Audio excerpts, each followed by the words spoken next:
You know, when you think about India's massive economy, you have to wonder, who's really pulling the strings behind the scenes? Well, it's not just one person.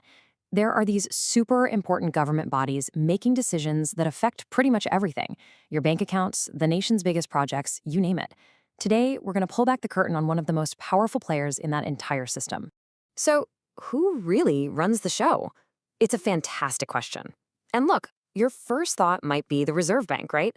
But the answer is actually a bit more complex. The real command center for the government's financial policy is, well, it's a central hub. And to get how it all clicks together, we've got to look right at the top of the structure. And right at the very top, you've got the Ministry of Finance. Now, think of it like a big organization with 5 major divisions, and each one handles a huge piece of the pie. But for this explainer, we're going to zoom in on one that's absolutely crucial: the Department of Financial Services, or as you'll hear us call it, the DFS. All right, so now we know its name. But what does the Department of Financial Services actually do? Let's break down its core mission. Okay, the easiest way to think about the DFS is like, it's the government's central nervous system for pretty much anything related to money. Seriously, it's the one setting the rules, launching the big programs for every single bank, every insurance company, and every pension fund in the entire country. So yeah, if your money is in one of those places, you can bet the DFS is the one shaping the big picture. So with all that power, where does the DFS really focus its energy? Well, one of its biggest, most critical jobs is to be the guardian of our entire banking system. And they pay special attention to the large public sector banks. And you might ask, why them? Well, these public sector banks, or PSBs, they're not just regular banks trying to make a profit. They're almost like instruments of national policy. They're the ones driving everything from loans to farmers to funding for huge infrastructure projects. So you can see why their financial health isn't just important, it's absolutely non-negotiable for the stability of the whole economy. So what happens when one of these giant banks gets into a bit of trouble and needs a financial boost? For years, the government would step in with something called recapitalization. It's a fancy word, but it's pretty simple. The government literally injects a bunch of fresh cash into the bank to make sure it's strong and stable again. And this is where the story gets really interesting. Just look at these numbers. Back in 2018-19, the government pumped in a mind-boggling 1,06,000 crore rupees into these banks, a huge amount.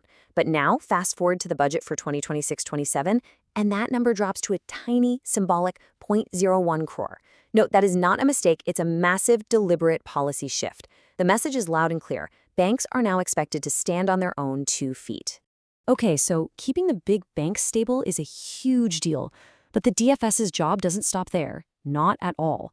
A massive part of their mission is to look beyond the big cities and bring financial services to every single Indian. And this really gets to the heart of it, doesn't it? It's about people. The ultimate goal here is to make sure every citizen, especially those in India's rural heartland, has access to the absolute basics. Things we might take for granted, like a simple bank account, a way to get affordable credit, and a basic social security net. So, how do they actually do this? It's all about these major government schemes you've probably heard of. These programs are specifically designed to meet different needs. You've got Mudra, which gives microloans to small business owners. Then there's Jandan, which is all about getting everyone a basic bank account. And on top of that, you have schemes for super affordable life and accident insurance. It's a whole portfolio of tools. In this quote, it's straight from the government's own playbook. And it really sums up the whole idea. It's not just about getting numbers on a spreadsheet.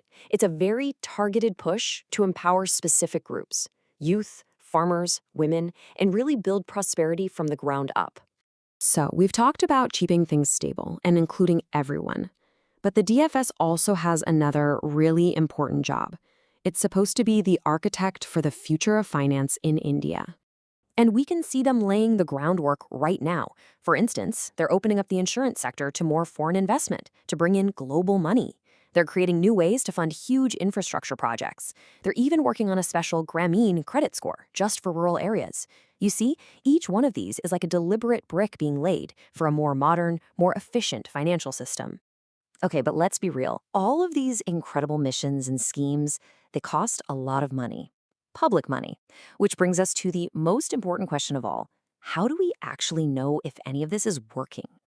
Just to give you an idea of the scale we're talking about here, look at this number. This is the budget for the DFS for 2026-2027. That's over 3,700 crores. That's a huge amount of money.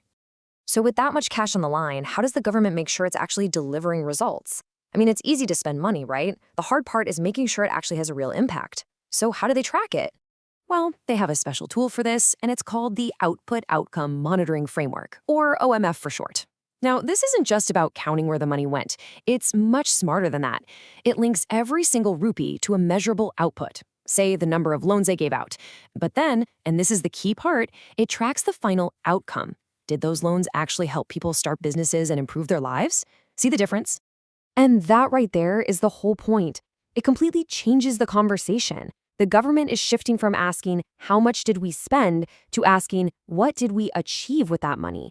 And honestly, that's a massive step forward for transparency and making sure public money is spent well. So when you put it all together, the Department of Financial Services is part guardian, part enabler, and part architect for India's entire financial world. But we all know India's economy isn't standing still. It's evolving at an incredible pace. Which leaves us with one final big question to think about. As things keep changing, what new missions will these financial guardians have to take on next?